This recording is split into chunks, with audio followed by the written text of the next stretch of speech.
बिस्मिल्लाहिर्रहमानिर्रहीम। अस्सलाम वालेकुम स्टूडेंट्स, 10th क्लास की केमिस्ट्री का हम लोग चैप्टर नंबर 1 पढ़ रहे हैं, जिसके अंदर हम लोगों ने 9 लेक्चर्स जो हैं वो कंप्लीट हो चुके हैं हमारे। आज हम लोग 10वां लेक्चर स्टार्ट करें। 9th लेक्चर के अंदर हमारा जो चैप्टर था वो कंप्लीट हो चुका था। आज हम लोग उसके जो एक्सरसाइज के MCQs हैं उसको स्टडी करेंगे और उसके बारे में देखेंगे। तो जो सबसे पहला हमारा MCQ है वो है the characteristics of reversible reactions are many except following, यानी कि जो रिवर्सिबल रिएक्शन है सारी उसकी प्रॉपर्टीज़ हैं सिवाय किसके। पहला ऑप्शन जो है वो products never recombine to form reactants, यानी प्रोडक्ट्स जो है वो दोबारा कभी भी रिएक्टेंट्स बनाने के लिए रिएक्ट नहीं करते। Second, they never complete. Third, they proceed in both ways, यानी वो दोनों सिमतों में वाक़या होते हैं। D, they have a double arrow between reactants and products, reactants और प्रोडक्ट्स के दरमियान डबल है। तो इन सब में से जो पहला जो ऑप्शन है products never recombine to form reactants, यानी प्रोडक्ट्स दोबारा कभी भी रिएक्टेंट्स बनाने के लिए रिएक्ट नहीं करते, ये रिवर्सिबल रिएक्शन की प्रॉपर्टी नहीं है। प्रोडक्ट्स रिवर्सिबल रिएक्शन के अंदर प्रोडक्ट्स जो हैं वो दोबारा रिएक्टेंट्स बनाने के लिए रिएक्ट करते हैं। तो ए जो है वो इसका सही ऑप्शन है कि जो रिवर्सिबल रिएक्शन की प्रॉपर्टी नहीं है। सेकंड जो है वो हमारा जो सेकंड MCQ है, in the lime kill the reaction CaCO3, reaction है हमारे पास CaCO3 arrow CaO plus CO2। तो वो ये कहता है कि इस रिएक्शन के कंप्लीट होने की वजह क्या है। तो इस रिएक्शन के कंप्लीट होने की वजह ये है कि कार्बन डाइऑक्साइड जो है वो मुसलसल क्या होती रहती है, खारिज होती रहती है। तो ये इस रिएक्शन के कंप्लीट होने की वजह है। तो इसके ऑप्शन हैं ऑफ हाई टेम्परेचर, इसमें टेम्परेचर हाई होता है। CO is more stable then CaCO3, यानी कैल्शियम ऑक्साइड कैल्शियम कार्बोनेट से ज़्यादा स्टेबल है। CO2 escapes continuously, carbon dioxide मुसलसल खारिज होती रहती है। Ca इज़ नॉट डिसोसिएटेड, जो कैल्शियम ऑक्साइड है वो डिसोसिएट नहीं होता, वो तहलील नहीं होता। तो मैंने आपको पहले बताया कि जो इसका सही ऑप्शन है वो क्या है कि जो कार्बन डाइऑक्साइड है वो मुसलसल खारिज, यानी C ऑप्शन इसका सही है।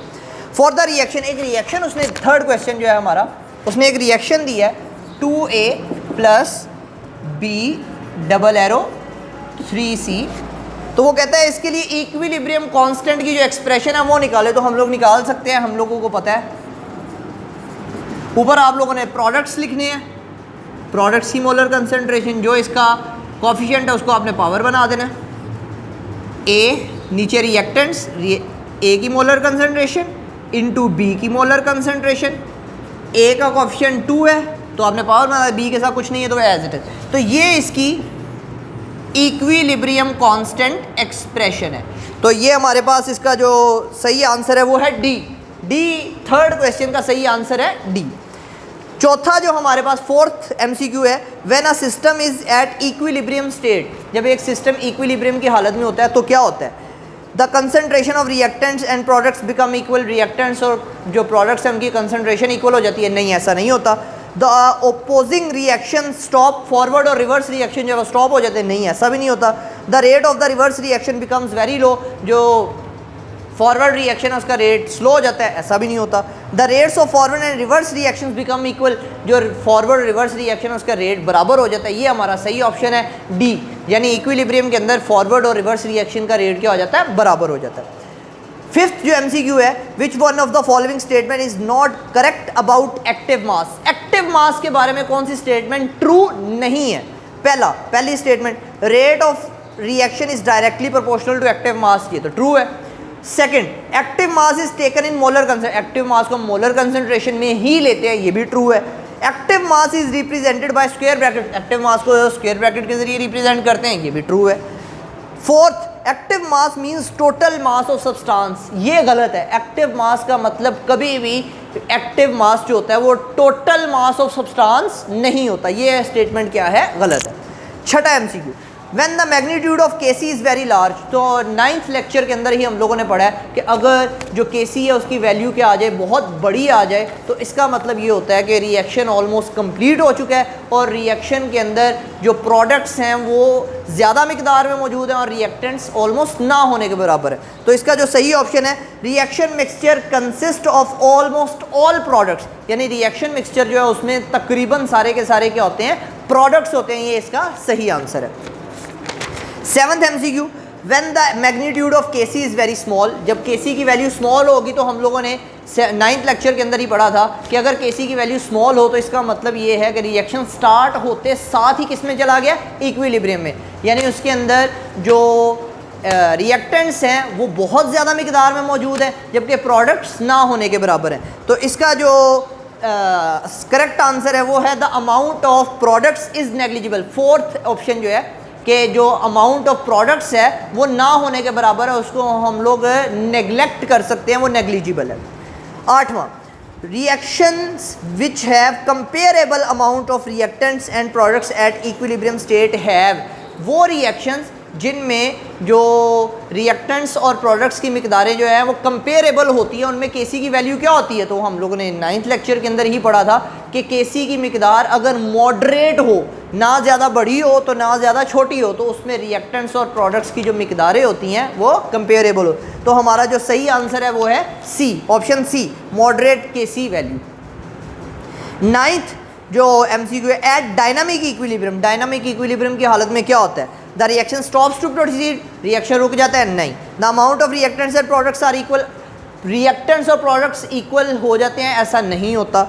सी, the speed of the forward and reverse reaction are equal, ये सही ऑप्शन है कि डायनामिक इक्विलिब्रियम जो होता है उसकी हालत में ऐसा ही होता है ना कि जो फॉरवर्ड रिएक्शन है उसका रेट रिवर्स रिएक्शन के क्या हो जाता है, इक्वल हो जाता है। तो हमारा जो सी ऑप्शन है वो दुरुस्त है।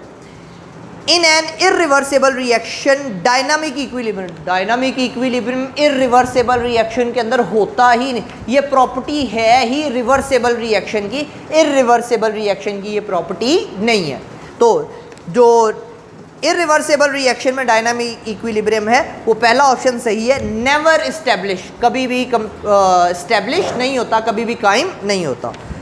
Reverse reaction is one, reverse reaction की हम लोगों ने प्रॉपर्टीज़ पढ़ी थी, तो वो पूछ रहे रिवर्स रिएक्शन कौन सा होता है, which proceeds from left to right, जो लेफ्ट टू राइट होता है, लेफ्ट टू राइट वाला फॉरवर्ड होता है, रिवर्स नहीं होता।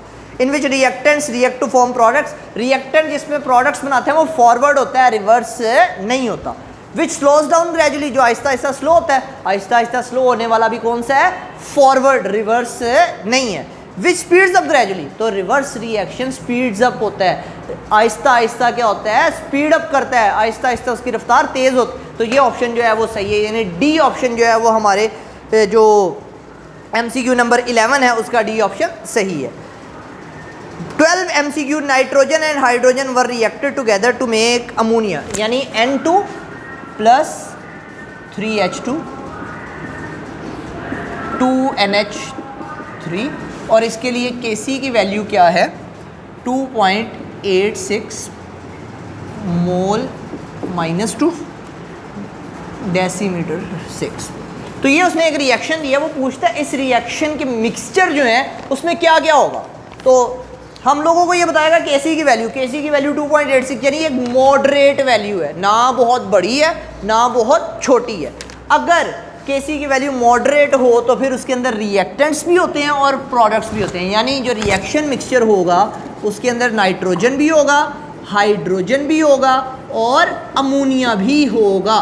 तो ये वाला जो ऑप्शन है ये हमारा सही है, यानी option number 3 N2H2 and NH3, ये वाला ऑप्शन हमारा दुरुस्त है।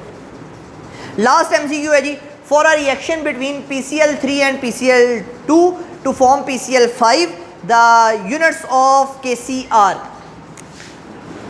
यहाँ पे ये इसको हम लोग करके देखते हैं। PCl3 + Cl2 ये मिलके क्या बनाते हैं जी हमारे पास PCl5। तो वो कहता है इसके आप क्या निकालें, यूनिट्स निकालें। तो हम लोग सबसे पहले Kc निकालें, Kc हमारे पास आ जाएगा PCl5, इसकी मोलर कंसंट्रेशन, PCl3 इसकी मोलर कंसंट्रेशन और Cl2 इसकी मोलर, ऊपर प्रोडक्ट्स की मोलर कंसंट्रेशन, नीचे रिएक्टेंट्स की मोलर कंसंट्रेशन और उनके दरमियान मल्टीप्लाई। इसका जो यूनिट होगा वो होगा मोल पर डेसीमीटर क्यूब,